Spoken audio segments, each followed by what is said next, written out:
You're watching the 5 Minute Bark Podcast on YouTube. If you like this episode, you just may like many more. Subscribe today by clicking the red subscribe button in the top right-hand corner.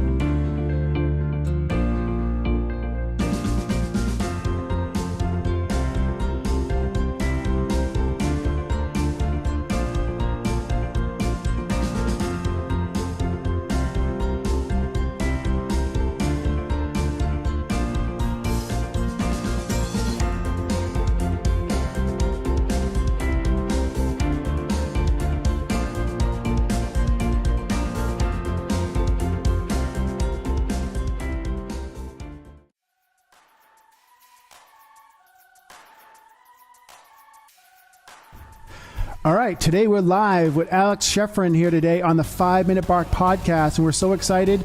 I met Alex at the ClickFunnels convention, which was an amazing experience. I met so many great people there, and he was on stage, and I absolutely got inspired. I can't tell you how many people I've talked about that speech to, and so it's been really exciting to not only share it, but experience it. So, Alex, welcome to the 5 Minute Bark Podcast. Thanks for having me, Dennis. I'm excited to be here. This is great. Yeah, it's surely great. So, this speech, where did all this inspiration come from and all this knowledge that you shared? It was a good, hour and a half, 2 hour speech? It was so long. I think it was about an hour and a half. An hour and a half. So, So our content comes from my background, and I started businesses very young. I've always run businesses, but when I was about 21, I got very fortunate and became a consultant. And worked initially with the Fortune 500, then Global 100, and then some of the wealthiest individuals in the world. And that experience, that understanding of people that comes from working with people who are at the top of their game, or kind of move the world around like puzzle pieces, that's where most of our content comes from. It's just watching that over and over again and studying success in different businesses I've owned for over 20 years. Yeah, it's just amazing because, I wish everybody could see that. I don't know if there's actually footage of it on the internet or on YouTube or anything that. There is. Okay, I'd love to get a hold of it, and we'll share it with this podcast. But, as an entrepreneur, I'm me, myself being one, I've been an entrepreneur my entire life. So I've never really worked a job besides a 2-week bet I had with some roommates back in the college days. But essentially, I went from professional athlete to business owner to now podcaster. And, I didn't know what the real world experience is. I actually have a roommate now that says, you should get a job. You should do these things and do this, all these different things. And I'm like, what would I do at a real job? How would I fit in? I'm too vocal. I want to make change. I want to make things happen. And it really doesn't resonate with me. And at the same time, entrepreneurship doesn't resonate with him. So it's like like you said, it's definitely a human being that's different than the most. So. Yeah, I think, Dennis, when so our content is based around the entrepreneurial personality type. And, I think there's a lot of people who think entrepreneurs are business owners, but let's open that up a little more to just people in general who want to change things, make the world a better place, do new, challenge the status quo. The people who are usually the ones who are, the early adopters, the ones who are thinking about the new things, the ones who are obsessed with making things better are always different than the rest of the world.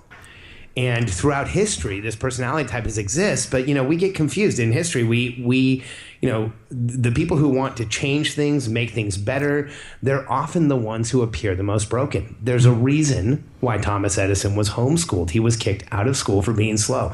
The single, maybe the most brilliant man in the history of the United States, and the one for if he wasn't there, you and I would be sitting here in the dark, was homeschooled because he was kicked out of school as a child.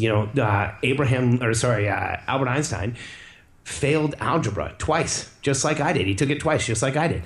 So you look at, people throughout history that appeared the most broken, that appeared the most challenged, are the ones who go out and change the world. And that's not a coincidence. Right. It's far too clear a repeated pattern of success. Yeah.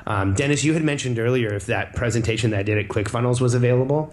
So that one exactly isn't, but we have one that we put up. It's at mylastname.com. So CHARF as in Frank, EN.com /Sharma, like Robin Sharma. So SHARMA. RM as in Mary A. And Dennis, the reason I wanted to make sure that we put that out there is most people who've seen that presentation, the thing that they ask that I get asked most often is, how do I show that to someone? Yeah, exactly. Right. No, I'm telling you, I've run into 20 situations like it really, I mean, Alex, I've listened to a lot of motivational speakers in my life. I just got back from Tony Robbins 3 weeks ago. You know, obviously Steven Stevenson was absolutely amazing in his own right. I mean, I've listened to them all. I've been around it. I'm a course junkie, inspirational speaker junkie. I've been an inspirational speaker myself. I've spoken at over 3,000 audiences. So it touched me. It was very unique to entrepreneurs, and that's, pretty huge. But going back to, I mean, on the 5 Minute Bark, I really like to kind of help people understand that, there's some sort of transition that happens in our life that makes us become that entrepreneur or become that person that wants to strive in business. And I understand from at 8 years old, you were set with a challenge, right? That essentially that's where the switch in your life came. Can you explain that to everybody out there? Because, there might be some people that are on the fence and they're like, how do I jump over to the side? And I constantly love to share that with every single guest.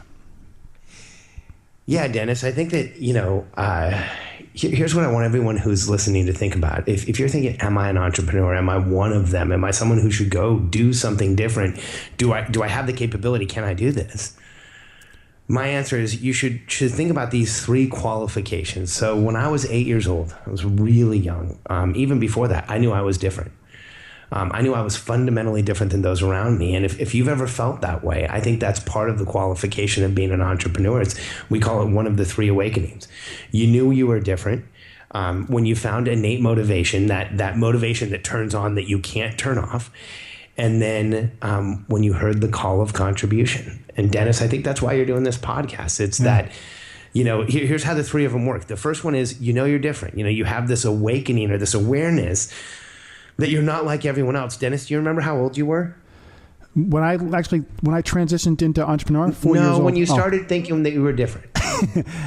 Like I said, 4 years old. I just I remember 4, the exact moment because I obviously have this on my podcast, but I was at my grandmother's house and I'm actually writing a book about it right now. And I was 4 years old and I saw baseball on TV and I said, that's me. That's me. I want to be there. And it happened right there. And from then, I subconsciously, I react back to that. I mean, that sounds young, but I was motivated from a very, very young age. I wanted to be a professional. So could you turn it off? No way. Okay, so that's innate motivation. Psychology says external, extrinsic, internal, intrinsic.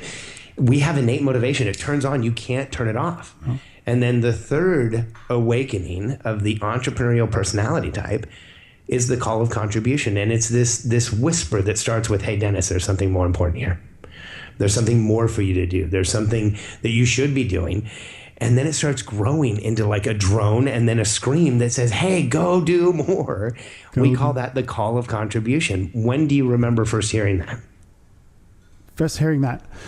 When I was a baseball player practicing, it was constant like this just drive in the morning. It was this machine like that took over my body that said, you got to go and do, you got to go and do, you got to go and do. Yeah.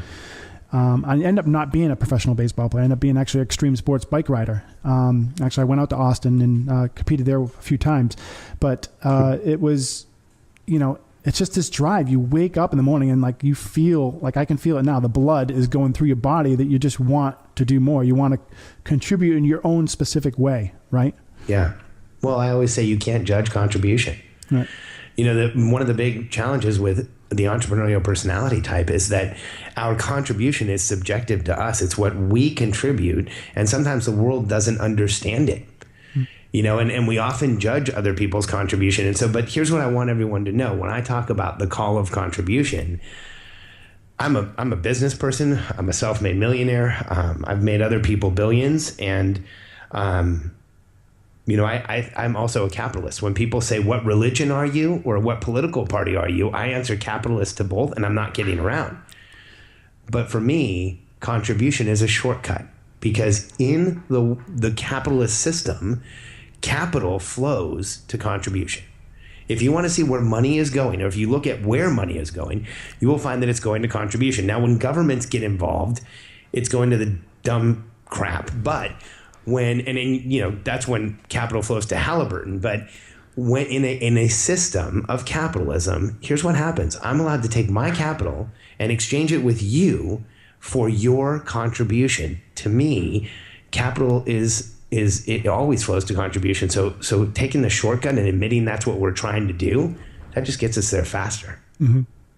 You know, those, I read, of course I did some homework on you, and there's some, I mean, we all experienced 2007, 2008, and you had some circumstances there, and we all had detrimental financial crisis. I've had friends who had 90 houses, end up living in studio apartments. So we all know the story, but you didn't stop at that. You kind of went on to, fight it. I still have friends who just don't want to go near anything to do with real estate anymore or anything, but you didn't stop. You kind of went on, and you actually made a statement. From what I understand, you changed the world, so to speak, and helping the husband. I'd love for you to explain that, because I try to explain that to people too. When I say, hey, I'm interviewing Alex here today, can you explain more about that? Because I think that's pretty powerful stuff. I mean, I know it's not your brand right now. Your brand is entrepreneur. No, sure. Yeah. No, it doesn't matter, Dennis. Yeah. No, I mean, it's an incredibly important part of mine and Katie's history. When I met my wife in the early 2000s, I was a consultant. I owned a $100 million plus consultancy. I was traveling about 90% of the time, but I was actively looking for a relationship. So when Katie and I met, I got out of that business quickly, so quickly that there was like weird press release, weird articles and stuff about how I left the industry. But I didn't want to do it anymore. I wanted to be married. And so Katie and I sold my company and kind of retired. Retirement lasted like a day and a half. And then I started looking at the small real estate portfolio I had. And so within a very short period of time, we were buying a ton of property. And then we did about 1,800 deals we did about 1,800 deals in a 12-month period. We were going crazy. Wow. And, we just finished carting around a 10 by 10 storage box like a year and a half ago with all of our real estate paperwork. We had just banker's boxes. You know how you have to keep it for a certain amount of time? Yeah. We just finished that. But anyway, so what happened was we built this empire, and we were doing incredibly well. And 2007 hit, and we were kind of like watching this slow motion train wreck. But the ground zero for the entire financial crisis everywhere was Palm Beach, Broward, and Dade counties, where we lived and where we owned all our property. Yep. So what happened was we lost everything. We went from having millions in the bank and millions in equity to 2 years of hurricanes and then the financial crisis. We had nothing in the bank. Our millions in equity flipped upside down within a 12-month period. And Dennis, we lost millions. In 9 months, we went from millions in equity to being upside down 300,000. And in another 3 months, we were upside down $1 million. To give you an idea, we owned a property. We owned 4 properties in a place called Stonebridge Gardens, anywhere from $160,000 to $180,000 value. The lowest one sold for was $15,500. They lost 90%. And so when Katie and I went bankrupt, it was brutal. But here's what happened. I had been buying a lot of real estate. So I dealt with a lot of foreclosures and a lot of distressed property and a lot of fire damage and all kinds of stuff. And in Florida, there's hurricanes, there's water events, there's mold. So people lose properties all the time. And I had kind of figured out how to help them. And when we started getting all our paperwork from the lenders, I'm getting it from everyone because we had like dozens of mortgages. I saw how bad things were and how it wasn't going to work. The way that they were trying to process all the loans wasn't going to work. I think I had an advantage in that I was a consultant and that I know how to put together process. And so Katie and I, we were going bankrupt, and we took some information I had called Mastering Real Estate Agents, a book I'd written. We turned it into a 2-day course for real estate agents. And here's what happened. In 2008, we taught our first course, January 23rd and 24th. We taught 62 people. And it was about teaching real estate agents to help homeowners who were in distress, the Certified Distressed Property Expert course. From 2008 to 2013, we trained over 45,000 real estate agents. It was the largest membership in the history of real estate other than the National Association of Realtors and the major brokers.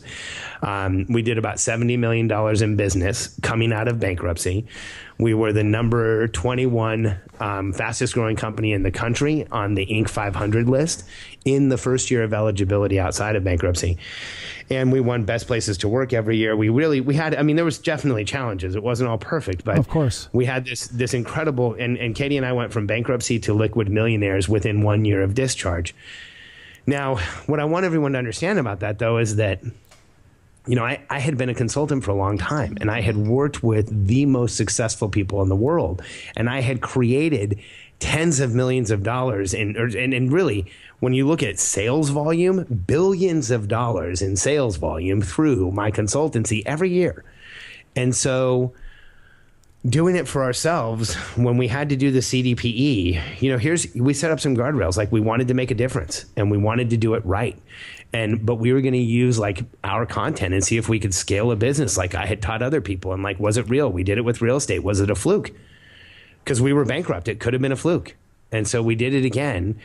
And it was incredible because in 2009, me and Adam Pedowitz, who still is working with us again now, wrote articles about how Bank of America, Washington Mutual, Freddie, Fannie, in 2007, we wrote articles about how, 2009, we wrote articles about how all those guys were wrong and they were underreporting how dramatic the crisis was.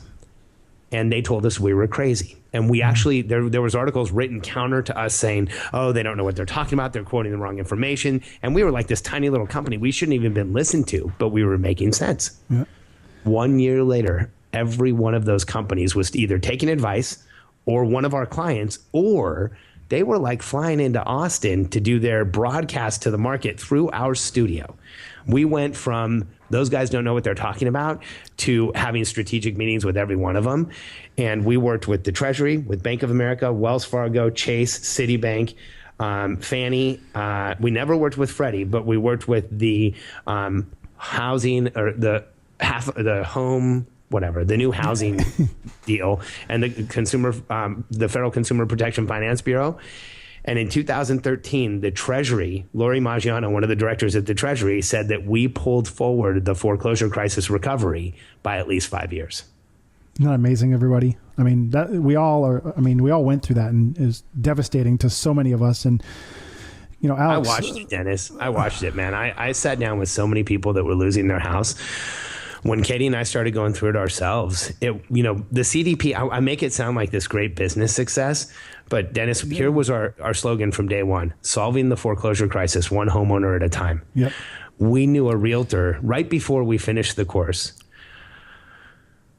A realtor we knew walked off like a 30-story balcony in a listed condo in Florida, and that was happening like every 2 or 3 days. Yeah.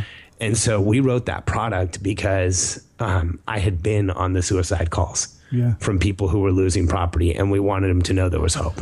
Yeah, I developed a software that helped loan notification companies try to do the process, and it was just awful because these guys were trying to help, and they were and the banks were turning them into criminals and stuff like that, and they weren't. They were trying to help, but the only reason they couldn't get the foreclosure or the modifications done is because the banks wouldn't give. They wouldn't give. That was my life. Yeah.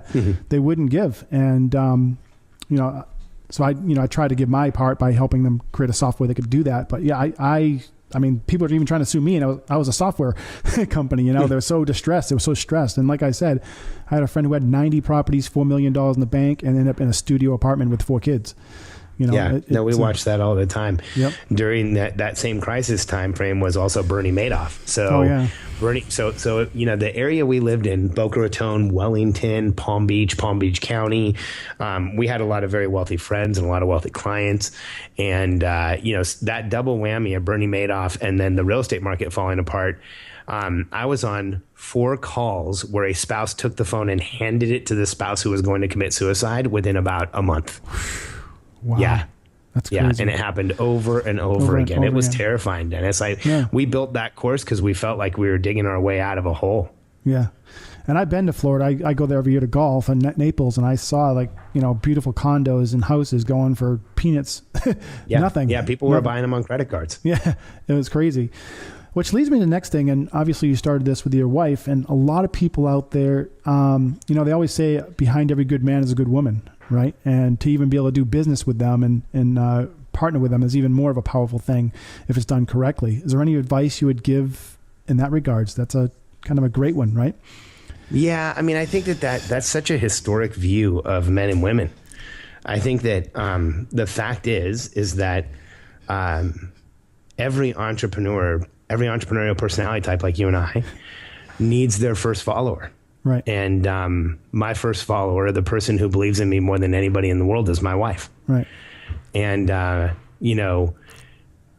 don't think I am who I am today without Katie, and there's no way that I'd be doing as much as I do without Katie. Right. And I think, here's what the coaching that I give every one of my clients, Dennis, and the coaching that I give my team and that I share with the world is that for entrepreneurs like us, for people who want to change the world, there's two very simple rules for success. Number one is your marriage is the most important thing in the world. Mm-hmm. And number two is transparency in your marriage is absolute. Yep. And what I mean by that for everyone is that you don't move forward as an entrepreneur if it's going to damage the marriage, and you get consensus and you communicate with that person. I had a really personal experience this weekend. I woke up Saturday morning to a text message from a very close friend of mine, Bob Sokoler, that his wife Noreen died overnight. Wow. And God, Dennis, to be first, I feel so privileged to be the person that Bob reached out to. Mm-hmm. He's been my client since since October 7th, 6th, 7th, and 8th. He was in my 3-day event in 2009. And he sat in the front row with his wife, Noreen. And I'm so glad that he was a client, because about 4 years ago, in 2011, I started teaching a different type of class. It's what our content is based on today. Right. And Bob came to one of those early kind of enlightened leadership events.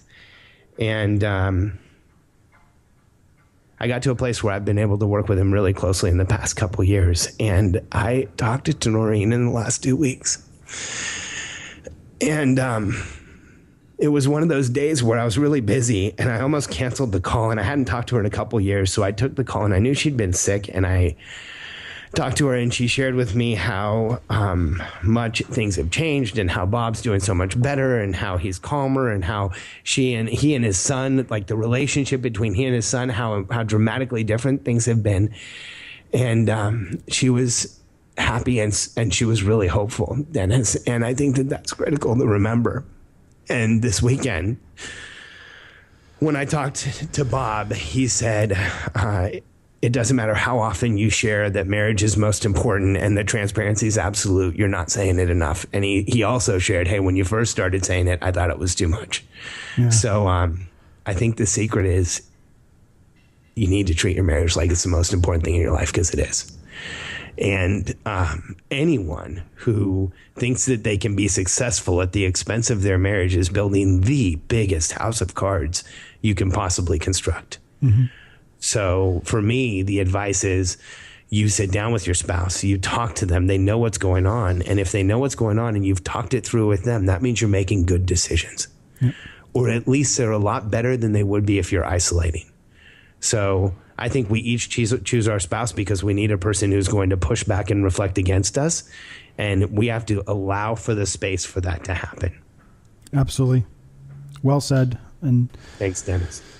I've experienced a lot of that recently myself. And it's just, I mean, I'm not in a relationship, but I have my dog that I appreciate every day, because essentially that's who I'm married to, is my dog. And I literally appreciate that dog every day. And I appreciate every person, my friends. I'm always reaching out and making sure they're okay. And because you're right, that's all they have. And right now, with starting my business and everything, they are what I have. They're here for me, and they're checking on me all the time, making sure the podcast is going great and everything. And in our lives, it's like, you can have $1 billion, but with that $1 billion, you're really trying to buy relationships. You're trying to buy somebody to care, to listen, to learn, to love with. And, you look at the wealthiest people in the world and they just want a person they can talk to with authenticity, right? And and a lot of them, a lot of the people that struggle at that level, they can't get that because everybody's looking at them on a pedestal, right? And they're not. So there's a lot to be learned from what you said there. I totally believe, Yeah, Dennis, and I always share for anyone who's not in a relationship. My belief is that people like us always want to be, and we're like instinctively driven to be in a relationship. And so if you find yourself in between, one of the things that I suggest people think about, because a lot of my team is single, and so they say, hey, what about us? We can't do that whole marriage is number one thing. And it's just simple. You become the person that you'd like to be in a relationship with. Yep. I think so many of us think about the person who's going to come in and create the relationship we want.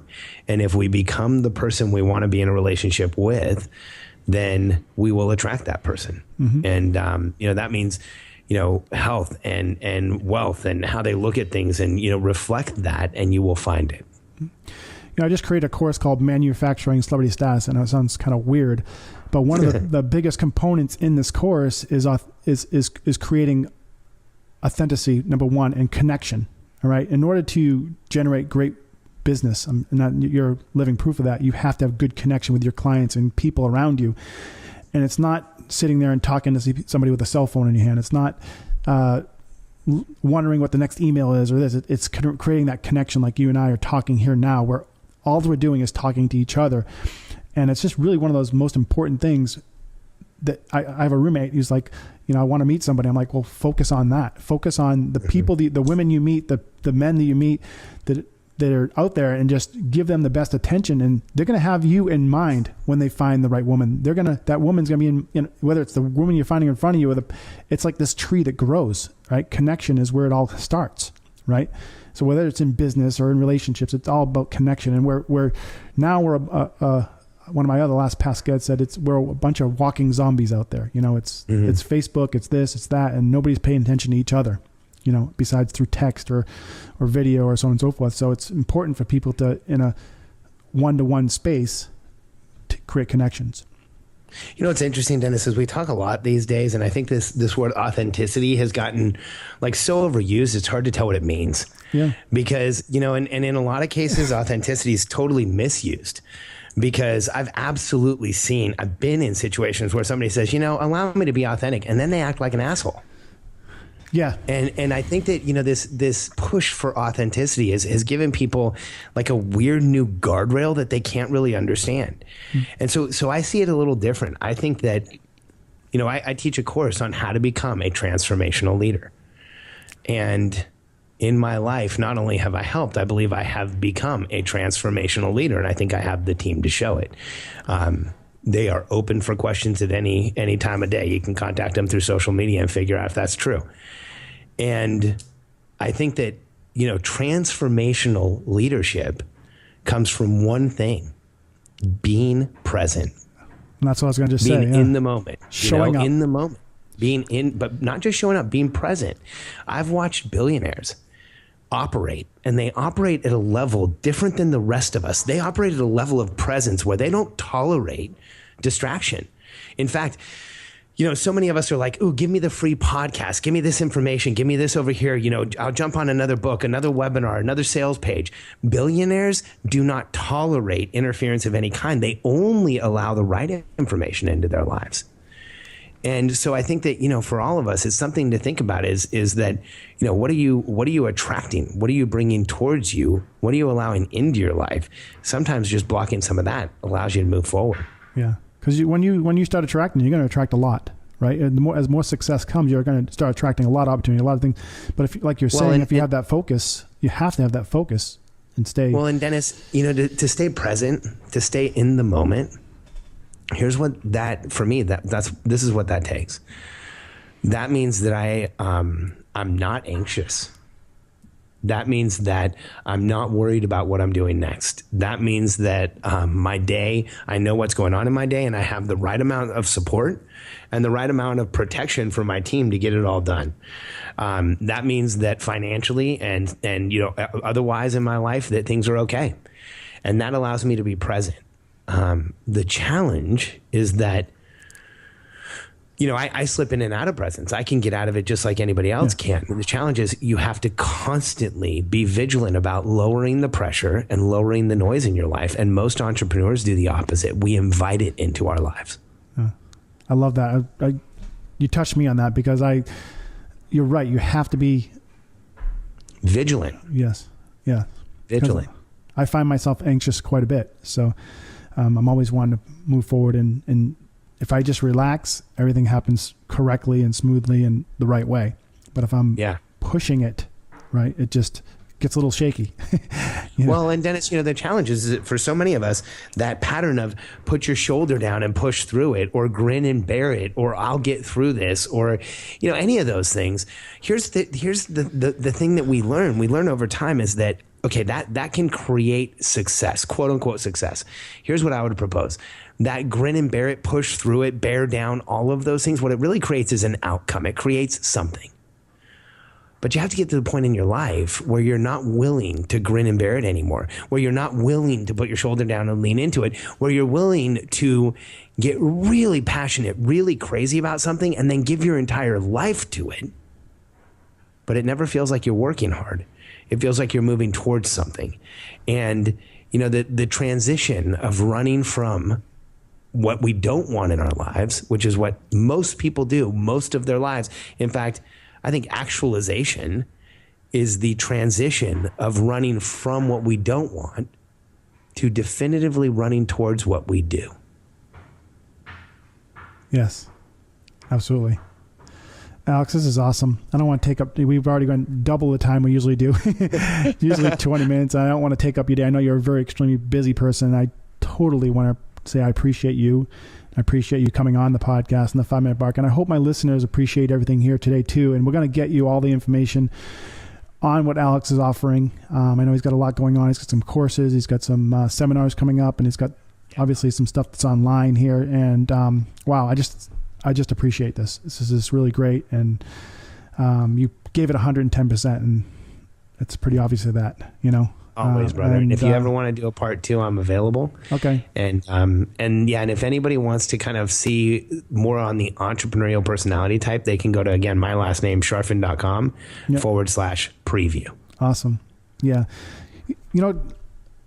That's something I want to definitely talk about real quick. Can you talk about this real quick? Just a quick summary about the EPT? Yeah, please. Sure. I think I'm not trying to cut you short. I just want to respect your time. Sure. So, absolutely. So just real quick on the entrepreneurial personality type. Anybody who wants to can go to Charfen.com /preview, and they'll kind of you can understand more about it. But here's our belief, and here's what our organization is truly moving forward in the world. Is that the entrepreneurial personality type is a subpopulation of people. It's a meta population. We are different. If you're listening to this podcast, you're probably one of us. I know Dennis and I, we're different than most. We are physiologically sensitive, momentum-based beings. We are programmed to drive forward, to want more, to make more out of the world. And, in my life, when I was younger, I was very different, and so different that I stood out. I started studying success. And what I found was there's a consistency to success, that people who've created incredible outcomes in the world were always different and appeared broken, just like me. And they had the same types of diagnosis that I had, the same types of quote unquote symptoms that I had, and the same types of symptoms and diagnosis that all of my wealthy friends have. And the difference between me, when I share the fact that I've had an Asperger's, an ADD, and an autism diagnosis in my lifetime, and my friends who run multi-billion-dollar companies, is that I don't have shareholders, so I can share. They can't, or they would be. Yeah. And imagine what it would do to their companies if they did. The reality is that throughout history, people like us have always felt different. But if you're one of the people who has felt different and you felt like there's more for you and you want to drive forward and change things, and you're not like the rest of the world who strives to become average and desperately clings to the status quo, you are probably one of us if that makes you feel queasy. Because we want to change things and make it better and make the world a better place, create a contribution, run a business, declare our place in the world and make it so. And if you've ever felt like this, you've probably also felt different, like a party of one, isolated and alone. And if you've ever felt this way, I want you to know something. It's not that you don't have a tribe. It's that you are part of the most important tribe in history. Because people like us throughout history are the exclusive source of positive human evolution, and we always will be. So right now, think back to anyone who you remember, anyone who you feel matters to be remembered, and you will confirm for yourself that they are just like us. So to everyone, I want you to understand that it's not that you are alone or different. You are part of the most important part of history, one of the most important groups in history, and part of the segment of the population who creates our future. I have one message for you. There is nothing wrong with you, and you are not alone. Awesome. Alex, thank you so much, man. I can't even thank you enough. This is awesome. And thanks, Dennis. I think that was better than the speech yet. Quick one also. Thank you, brother. I'm glad appreciate this format. I'm glad this video too. This is cool. It's gonna be great, and you're gonna love seeing it yourself. It just it brings tears to my eyes. Thank wow. you. Awesome, everyone. Alex Charfen here today. 5 Minute Mark Podcast. This is gonna be an episode you'll watch 20, 40, 50 times. As most of my guests are, they're just all amazing, and they're giving. This guy gave 102,000% here today in this podcast, and I hope you guys appreciate him and reach out to him. Is there anything you want to share about your company with the audience or anything? We've got a ton of stuff going on, Dennis. Jump into either the Sharma preview or charfen.com/preview. I'd love to have you come down to Austin. We've built this amazing event center. We get some incredible people here, and there's information on our events online. I love it. Okay. Thank you, everybody. We'll talk soon.